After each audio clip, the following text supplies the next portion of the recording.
शिव पुराण रुद्र संहिता द्वितीय खंड 35वां अध्याय वीरभद्र का आगमन। दक्ष बोले, हे विष्णु कृपा निधान, मैं बहुत भयभीत हूँ। आपको मेरी और मेरे यज्ञ की रक्षा करनी है। प्रभु, आप ही इस यज्ञ के रक्षक हैं। आप साक्षात यज्ञ स्वरूप हैं। आप हम सब पर कृपा दृष्टि बनाइए। हम सब आपकी शरण में आए हैं। प्रभु, हमारी रक्षा करें ताकि यज्ञ का विनाश ना हो। ब्रह्मा जी कहते हैं, हे मुनि नारद, इस प्रकार दक्ष ने भगवान विष्णु के चरणों में गिरकर उनसे प्रार्थना की। उस समय दक्ष का मन भय से बहुत अधिक व्याकुल था। तब श्रीहरि ने दक्ष को उठाकर अपने मन में करुणा निधान भगवान शिव का स्मरण किया और शिव तत्व के ज्ञाता श्रीहरि दक्ष को समझाते हुए बोले, दक्ष, तुम्हें तत्व का ज्ञान नहीं है, इसलिए तुमने सबके अधिपति भगवान शंकर की अवहेलना की है। भगवान की स्तुति के बिना कोई भी कार्य सफल नहीं हो सकता। उस कार्य में अनेक परेशानियां आती हैं। जहां पूजनीय व्यक्तियों की पूजा नहीं होती, वहां गरीबी, मृत्यु तथा भय निवास करता है। इसलिए तुम्हें भगवान शिव का सम्मान करना चाहिए, परंतु तुमने महादेव का सम्मान नहीं किया, आदर सत्कार नहीं किया, अपितु तुमने उनका घोर अपमान किया। इसी के कारण तुम्हारे ऊपर घोर संकट के बादल मंडरा रहे हैं। मैं तुम पर छाए इस संकट से तुम्हें उबारने में पूर्णतया असमर्थ हूँ। ब्रह्मा जी कहते हैं, नारद, भगवान विष्णु का वचन सुनकर दक्ष शोक में डूब गया। उसके चेहरे के रंग उड़ गए और वो घोर चिंता में पड़ गए। तभी भगवान शिव द्वारा भेजे गए गणों सहित वीरभद्र महाकाली का उनकी सेना सहित उस यज्ञशाला में प्रवेश हुआ। वे सभी महान पराक्रमी थे, उनकी गणना करना संभव था। उनके सिंहनाद से सारी दिशाएं गूंज रही थी। पूरे आसमान में धूल अंधकार के बादल छाए थे। पूरी पृथ्वी पर्वतों, वनों और काननों सहित कांप रही थी। समुद्र में ज्वार भाटा उठ रहा था। उस विशालकाय सेना को देख समस्त देवता आश्चर्यचकित थे। उन्हें देख दक्ष अपनी पत्नी के साथ भगवान विष्णु के चरणों में गिर पड़े और बोले, हे प्रजापालक विष्णु, आपके बल से ही मैंने इस विशाल यज्ञ का आयोजन किया था। प्रभु, आप कर्मों के साक्षी तथा यज्ञों के प्रतिपालक हैं। आप ही धर्म के रक्षक हैं। अतः प्रभु श्री हरि, आप ही यज्ञ को विनाश से बचा सकते हैं। इस प्रकार दक्ष की विनतीपूर्ण बातों को सुनकर श्री हरि उन्हें समझाते हुए कहते हैं, दक्ष, इस निश्चय से मुझे इस यज्ञ की रक्षा करनी चाहिए, परंतु देवताओं के क्षेत्र में नैमिषारण्य की उस घटना को स्मरण करो। इस यज्ञ के आयोजन में क्या तुम उस घटना को भूल गए? यहाँ इस यज्ञशाला की और तुम्हारी रक्षा में कोई भी देवता समर्थ नहीं है।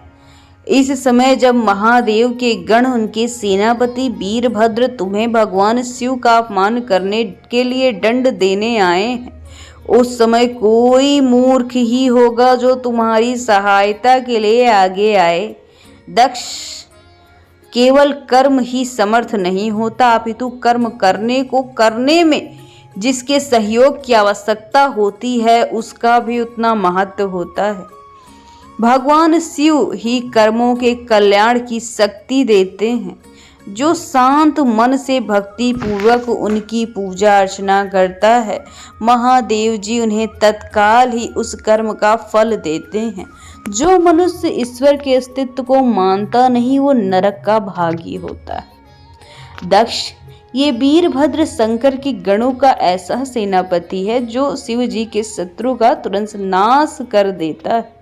निसंदेह ये तुम्हारा तथा यहाँ पर उपस्थित सभी लोगों का नाश कर देगा। शिव जी की आज्ञा का उल्लंघन करके मैं तुम्हारे यज्ञ में आया हूँ, जिसका दुष्परिणाम मुझे भी भोगना पड़ेगा। अब इस विनाश को रोकने की शक्ति मेरे पास नहीं है। यदि हम यहाँ से भागकर स्वर्ग पाताल और पृथ्वी कहीं छिप जाएं तो वीरभद्र के शस्त्र हमें ढूंढ लेंगे। शिव जी के सभी गण बहुत शक्तिशाली हैं। विष्णु जी ये कह ही रहे थे कि वीरभद्र अपनी अजय सेना के साथ यज्ञ मंडप में आ पहुंचे। 36वां अध्याय, श्रीहरि और वीरभद्र का युद्ध। ब्रह्मा जी कहते हैं, नारद जब शिव जी की आज्ञा पाकर वीरभद्र की विशाल सेना ने यज्ञशाला में प्रवेश किया तो वहां उपस्थित सभी देवता अपने प्राणों की रक्षा के लिए शिवगणों से युद्ध करने लगे, परंतु शिवगणों की वीरता और पराक्रम के आगे उनकी एक ना चली। सारे देवता पराजित होकर वहां से भागने लगे। तब इंद्र आदि के लोकपाल से युद्ध हुआ। सारे देवता पराजित होने लगे। उन्होंने गुरुदेव बृहस्पति जी को नमस्कार कर उनसे विजय के विषय में पूछा। उन्होंने कहा, हे गुरुदेव बृहस्पति, हम ना जानना चाहते हैं कि हमारी विजय कैसी होगी। उनकी ये बात सुनकर बृहस्पति जी बोले, हे इंद्र, समस्त कर्मों का फल देने वाले तो ईश्वर हैं। सभी को अपनी करनी का फल भुगतना पड़ता है। जो ईश्वर के अस्तित्व को जानकर समझकर उनके शरण में आकर अच्छे कर्म करता है उसे सत्कर्मों का फल मिलता है, परंतु जो ईश्वर की आज्ञा के विरुद्ध कार्य करता है वो ईश्वर द्रोही कहलाता है और उसे किसी भी अच्छे फल की प्राप्ति नहीं होती। उन परम पुण्य भगवान शिव के स्वरूप को जानना अत्यंत कठिन है। वे सिर्फ अपने भक्तों को ही अधीन हो पाते हैं, इसलिए उन्हें भक्त वत्सल कहा जाता है। भक्ति और ईश्वर सत्ता में विश्वास न रखने वाले मनुष्य यदि वेदों का 1000 बार भी अध्ययन कर लें तो भगवान शिव के स्वरूप को भली भांति नहीं जान पाएंगे। भगवान शिव के शांत, निर्विकार एवं उत्तम दृष्टि से ध्यान करने वाले, उनकी उपासना करने वाले शिव तत्व को प्राप्त करते हैं। तुम उन करुणा निधान भगवान महेश्वर की अवहेलना करने के लिए शिव तत्व की प्राप्ति नहीं कर पाओगे। तुम करुणा निधान भगवान महेश्वर की पत्नी देवी सती का यज्ञ में तुमने घोर अपमान किया। उन्होंने इसी यज्ञ में अपने प्राण की आहुति दे दी। इसी कारण भगवान शंकर ने रुष्ट होकर इस यज्ञ का विध्वंस करने के लिए वीरभद्र के नेतृत्व में अपने शिव गणों को यहाँ भेजा। अब इस यज्ञ के विनाश को रोक पाना किसी के बस की बात ही नहीं है। अब चाहकर भी तुम लोग कुछ नहीं कर पाओगे। बृहस्पति के ये वचन सुनकर इंद्र सहित अन्य सभी देवता चिंता में पड़ गए। सभी वीरभद्र और शिव गण उनके निकट पहुंच गए। वहां वीरभद्र ने उन सभी को बहुत डांटा और फटकारा। गुस्से से वीरभद्र ने इंद्र सहित सभी देवताओं पर अपने तीखे बाणों से प्रहार करना शुरू कर दिया। बाणों से घायल हुए सभी देवता हाहाकार करते हुए भागने लगे और अपने प्राणों की रक्षा के लिए यज्ञ मंडप से भाग पड़े। ये देखकर वहां उपस्थित सभी ऋषि मुनि भयभीत होकर श्रीहरि के सम्मुख प्राण की रक्षा के लिए प्रार्थना करने लगे। तब मैं और विष्णु जी वीरभद्र से युद्ध करने के लिए उनके पास गए। हमें देखकर वीरभद्र, जो पहले से क्रोधित थे, हम सबको डांटने लगे। उनके कठोर वचनों को सुनकर विष्णु जी मुस्कुराते हुए बोले, हे शिव भक्त वीरभद्र, मैं भी भगवान शिव का ही भक्त हूँ। उन पे मेरी अपार श्रद्धा है। मैं उन्हीं का सेवक हूँ, परंतु दक्ष अज्ञानी मूर्ख है। ये सिर्फ कर्म कांडों में विश्वास रखता है। जिस प्रकार महेश्वर भगवान अपने भक्तों के अधीन है, उसी प्रकार मैं भी अपने भक्तों के अधीन हूँ। दक्ष मेरा अन्य भक्त है। उसकी बारंबार प्रार्थना पर मुझे इस यज्ञ में उपस्थित होना पड़ा। हे वीरभद्र, तुम रुद्रदेव के रौद्र रूप अर्थात क्रोध अवतार हो। तुम भगवान शंकर के इस यज्ञ का विनाश करने के लिए तुम्हें भगवान ने भेजा है। उनकी आज्ञा तुम्हारे लिए शिरोधार्य है। मैं इस यज्ञ का रक्षक हूँ, अतः इसे बचाना मेरा पहला कर्तव्य है। इसलिए तुम अपना कर्तव्य निभाओ, मैं अपना कर्तव्य निभाता हूँ। हम दोनों को ही अपने उत्तरदायित्व की रक्षा करनी चाहिए। आपस में युद्ध तो करना ही पड़ेगा। भगवान विष्णु के ये वचन सुनकर वीरभद्र हंसकर बोला कि आप मेरे परमेश्वर भगवान शिव के भक्त हैं, ये जानकर मुझे बड़ी प्रसन्नता हुई। भगवान, मैं आपको नमस्कार करता हूँ, पर मेरे लिए शिव के समान और दूजा कोई पूजनीय नहीं है। मैं आपका आदर करता हूँ, परंतु शिव आज्ञा के अनुसार मुझे यहाँ यज्ञ का विनाश करने के लिए भेजा गया है। ये मेरा कर्तव्य है, यज्ञ का रक्षा आप करें, यह आपका उत्तरदायित्व है। अतः हम दोनों को अपना अपना कार्य करना चाहिए। तब श्रीहरि वीरभद्र दोनों युद्ध के लिए तैयार हुए। तत्पश्चात दोनों में घोर युद्ध हुआ। अंत में वीरभद्र ने भगवान विष्णु के सुदर्शन चक्र को जड़ कर दिया, उनके धनुष के 3 टुकड़े कर दिए। विष्णु और वीरभद्र दोनों युद्ध लगातार कर रहे थे। वीरभद्र विष्णु जी पर भारी पड़ रहे थे। तब उन्होंने वहां से अंतर्ध्यान होने का विचार किया। सभी देवता व ऋषिगण ये समझ चुके थे कि ये जो कुछ हो रहा है वो देवी सती के प्रति अन्याय और शिव जी के अपमान का ही परिणाम है। इस संकट की घड़ी में कोई भी उनकी रक्षा नहीं कर सकता। तब देवता और ऋषिगण शिव जी का स्मरण करते हुए अपने अपने लोक चले गए। मैं भी दुखी मन से सत्यलोक को चला गया। उस यज्ञ स्थल पर उपद्रव हुआ। वीरभद्र और महाकाली ने अनेक मुनियों एवं देवताओं को प्रताड़ित करके उनका वध कर दिया। भृगु, पूषा और भग नामक देवताओं को उनकी करनी का फल देते हुए उन्हें पृथ्वी पर फेंक दिया गया। 37वां अध्याय, दक्ष का सिर काटकर यज्ञ कुंड में डालना। हे नारद, यज्ञशाला में उपस्थित सभी देवताओं को डराकर और मारकर वीरभद्र ने वहां से भागने का निश्चय किया। जो बाकी बचे उन्हें मार भी डाला। तब उन्होंने यज्ञ के आयोजक दक्ष को, जो भय के मारे अंतर्वेदी में छिपा था, बलपूर्वक पकड़ लिया। वीरभद्र ने दक्ष के शरीर पर अनेक वार किए। वे दक्ष का सिर तलवार से काटने लगे, परंतु दक्ष के योग के प्रभाव से वो सिर काटने में असफल रहे। वीरभद्र ने दक्ष की छाती पर पैर रखा, दोनों हाथों से उनकी गर्दन मरोड़कर तोड़ डाली। तत्पश्चात दक्ष के सिर को वीरभद्र ने अग्निकुंड में डाल दिया। उस महान यज्ञ का संपूर्ण विनाश करने के उपरांत वीरभद्र सभी गण जीत की खुशी के साथ कैलाश पर्वत पर गए और शिव जी को अपनी विजय की सूचना दी। इस समाचार को पाकर महादेव बहुत प्रसन्न हुए। 38वां अध्याय, दधीचि छुआ विवाद।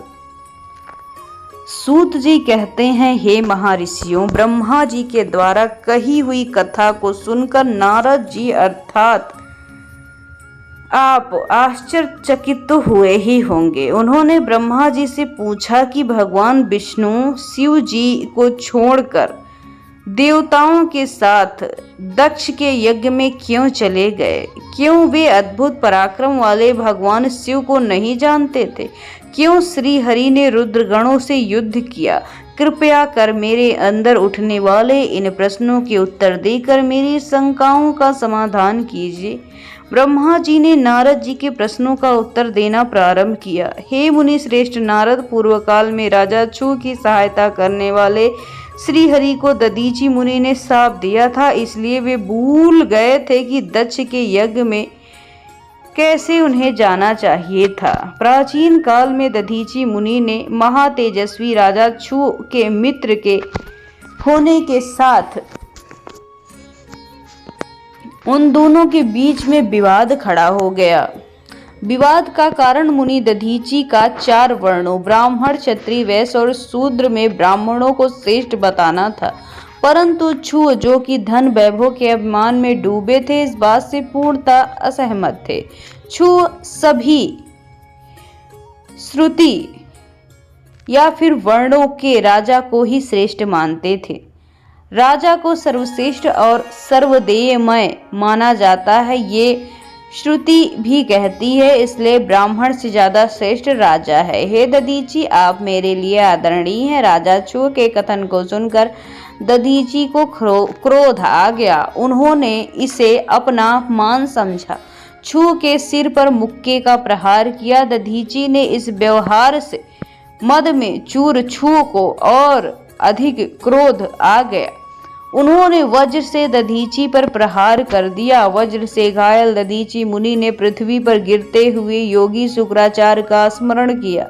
शुक्राचार्य ने तुरंत आकर दधीची मुनि के शरीर को पूर्ववत कर दिया। शुक्राचार्य ने दधीची से कहा कि मैं महामृत्युंजय मंत्र का जाप प्रदान करता हूँ। त्र्यंबकम यजामहे अर्थात हम तीनों लोकों के पिता भगवान शिव, जो सूर्य, सोम और अग्नि तीनों मंडलों के पिता हैं, सत, रज, तम आदि तीनों गुणों के महेश्वर हैं, जो अमर तत्व, विद्या तत्व, शिव तत्व, पृथ्वी, जल व तेज सभी स्रोत हैं, जो ब्रह्मा, विष्णु और शिव तीनों आधारभूत देवताओं के ईश्वर महादेव हैं, उनकी आराधना करता हूँ। सुगंधिम पुष्टिवर्धनम अर्थात जिस प्रकार फूलों में खुशबू होती है, उस प्रकार भगवान शिव भूतों में, गुणों में, सभी कार्यों में, इंद्रियों में, अन्य देवताओं में और अपने प्रिय गणों में क्षारभूत आत्मा रूप में समाये हैं। उनके सुगंध से सब जगह ख्याति और प्रसिद्ध। पुष्टिवर्धनम अर्थात भगवान शिव ही प्रकृति का पोषण करते हैं, वे ही ब्रह्मा, विष्णु, मुनियों एवं सभी देवताओं का पोषण करते हैं। उर्वा रुकम्यो बंधनान मृत्यो मोक्ष्य मामृतात अर्थात जिस प्रकार खरबूजा पक जाने पर लता से टूटकर अलग हो जाता है, उसी प्रकार मैं भी मृत्यु रूपी बंधन से मुक्त होकर मोक्ष को प्राप्त करूं। हे रुद्रदेव, आपका स्वरूप अमृत के समान है। जो पुण्य कर्म, तपस्या, स्वाध्याय, योग और ध्यान से उनकी आराधना करता है, उसे नया जीवन प्राप्त होता है। भगवान शिव अपने भक्तों को मृत्यु के बंधन से मुक्त करा देते हैं, उसे मोक्ष प्रदान होता है। जैसे उर्वा रुक अर्थात ककड़ी को उसकी बेल अपने बंधन में बंधे रखती है और पक जाने पर स्वयं बंधन से मुक्त हो जाता है, ये महामृत्युंजय मंत्र संजीवनी मंत्र है। तुम नियम पूर्वक भगवान शिव का स्मरण करके इस मंत्र का जाप करो। इस मंत्र से अभिमंत्रित जल पियो। इस मंत्र का जाप करने से मृत्यु का भय नहीं रहता। इसके विधिवत पूजन करने से भगवान शिव प्रसन्न होते हैं, वे सभी कार्यों को सिद्ध कराते हैं तथा सभी बंधनों से मुक्त कर मोक्ष प्रदान करते हैं। ब्रह्मा जी बोले, नारद दधीची मुनि को इस प्रकार उपदेश देकर शुक्राचार्य अपने निवास स्थान चले गए। उनकी बातों का दधीची मुनि पर बड़ा प्रभाव पड़ा और वे भगवान शिव का स्मरण करते हुए इस पर प्रसन्न करने के लिए तपस्या करने वन चले गए। वन में उन्होंने प्रेम पूर्वक भगवान शिव का चिंतन करते हुए उनकी तपस्या आरंभ कर दी। दीर्घ काल तक वे मृत्युंजय मंत्र का जाप करते रहे। उनके इस निस्वार्थ भक्ति से भक्त वत्सल भगवान शिव प्रसन्न होकर उनके सामने प्रकट हुए। दधीची ने दोनों हाथ जोड़कर शिव को प्रणाम किया। उन्होंने महादेव से उनकी स्तुति की। शिव ने कहा, मुनि श्रेष्ठ दधीची, मैं तुम्हारी इस उत्तम आराधना से प्रसन्न हो, तुम वर मांगो, मैं तुम्हें मनोवांछित फल दूंगा। ये सुन दधीची हाथ जोड़े नतमस्तक होकर कहने लगे, देवादिदेव करुणा निधान महादेव जी, अगर आप मुझसे प्रसन्न हैं तो कृपा करके मुझे 3 वर दीजिए। पहला ये कि मेरी अस्थियां वज्र के समान हो जाएं, दूसरा कोई भी मेरा वध ना कर सके अर्थात मैं हमेशा औरध्य रहूं, तीसरा कि मैं अदीन रहूं, कभी दीन ना हूं। शिव जी ने कहा, तथास्तु। तीनों वर दधीची को प्रदान कर दिए। तीनों मनचाहे वरदान मिलने पर दधीची मुनि प्रसन्न हुए। वे आनंद मग्न होकर राजा छू के स्थान की ओर चल दिए। वहां पहुंचकर दधीची ने छू के शरीर पर लात मारी। छू विष्णु जी का परम भक्त था। राजा होने के कारण वो अहंकारी था। उसने क्रोधित होकर दधीची पर वज्र से प्रहार किया, परंतु छू के प्रहार से दधीची मुनि का बाल भी बांका न हुआ। ये सब महादेव के वरदान से हुआ। ये देखकर छू को बड़ा आश्चर्य हुआ। तब उन्होंने वन में जाकर इंद्र और भाई मुकुंद की आराधना शुरू की। तब विष्णु जी से प्रसन्न होकर छू को दिव्य दृष्टि प्रदान हुई। छू ने विष्णु जी को प्रणाम कर उनकी भक्ति भाव से स्तुति की। तत्पश्चात छू बोले, भगवान मुनि श्रेष्ठ दधीची मेरे मित्र थे, परंतु बाद में हम दोनों में विवाद उत्पन्न हो गया। दधीची ने मेरे परम पूजनीय भगवान शिव की तपस्या महामृत्युंजय से उन्हें प्रसन्न किया तथा आवध्य रहने का वरदान प्राप्त किया। तब उन्होंने मेरी राजसभा में मेरे समस्त दरबारियों के बीच मेरा अपमान किया। उन्होंने सबके सामने मेरे मस्तक पर अपने पैरों से आघात किया। साथ ही उन्होंने कहा कि मैं किसी से नहीं डरता। मुनि दधीची को बड़ा घमंड हो गया है। ब्रह्मा जी बोले, नारद, जब श्री हरि को इस बात का ज्ञान हुआ कि दधीची मुनि को महादेव जी द्वारा अवध्य होने का आशीर्वाद प्राप्त है, तो वो कहने लगे कि छू महादेव जी भक्तों को कभी भी किसी भी प्रकार का भय नहीं प्रदान करते। यदि मैं इस विषय में कुछ भी करूं तो दधीची को बुरा लगेगा, वो साप दे सकते हैं। उन्हीं दधीची के साप से दक्ष यज्ञ में मेरी शिवजी से पराजय होगी। इसलिए मैं इस संबंध में कुछ नहीं कहना चाहता, परंतु ऐसा कुछ जरूर करूंगा जिससे आपको विजय प्राप्त हो। भगवान विष्णु के ये वचन सुनकर राजा चुपचाप रह गए। 39वां अध्याय, दधीची का साप और छू पर अनुग्रह। ब्रह्मा जी बोले, नारद, श्री हरि विष्णु अपने भक्त राजा छू के हितों की रक्षा करने के लिए एक दिन ब्राह्मण का रूप धारण करके दधीची मुनि के आश्रम पहुंचे। विष्णु जी भगवान शिव की आराधना में मग्न रहने वाले दधीची से बोले, हे प्रभु, मैं आपसे एक वर मांगता हूँ। दधीची श्री विष्णु से बोले कि मैं आपको पहचानता हूँ, मैं समझ गया हूँ कि आप कौन हैं और क्या चाहते हैं, इसलिए मैं आपसे क्या कहूँ। श्री हरि विष्णु, छू का कल्याण करने के लिए आप ये ब्राह्मण वेश बनाकर आए हैं। आप ब्राह्मण वेश का त्याग करें। लज्जित होकर भगवान विष्णु अपने असली रूप में आ गए। महामुनि दधीची को प्रणाम करके बोले, महामुनि, आपका कथन पूर्णतः सत्य है। मैं ये जानता हूँ कि शिव भक्तों को कभी किसी प्रकार का भय नहीं होता, परंतु आप सिर्फ मेरे कहने से राजा छू के सामने ये कह दें कि आप राजा छू से डरते हैं। श्री विष्णु की ये बात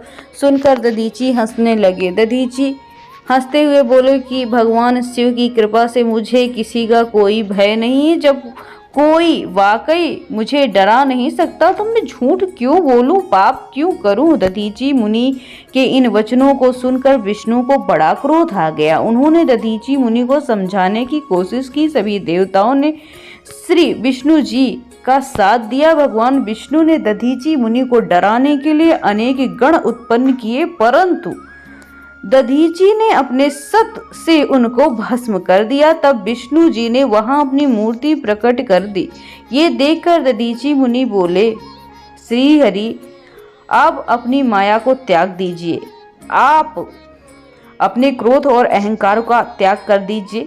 आपको मुझसे ब्रह्मा रुद्र सहित संपूर्ण जगत का दर्शन हो जाएगा। मैं आपको दिव्य दृष्टि प्रदान करता हूँ। तब विष्णु जी को दधीची मुनि ने अपने शरीर में पूरे ब्रह्मांड के दर्शन करा दिए। तब विष्णु जी का क्रोध बहुत बढ़ गया। उन्होंने चक्र उठा लिया। महर्षि दधीची को मारने के लिए आगे बढ़े, परंतु बहुत प्रयत्न करने पर चक्र आगे नहीं चला।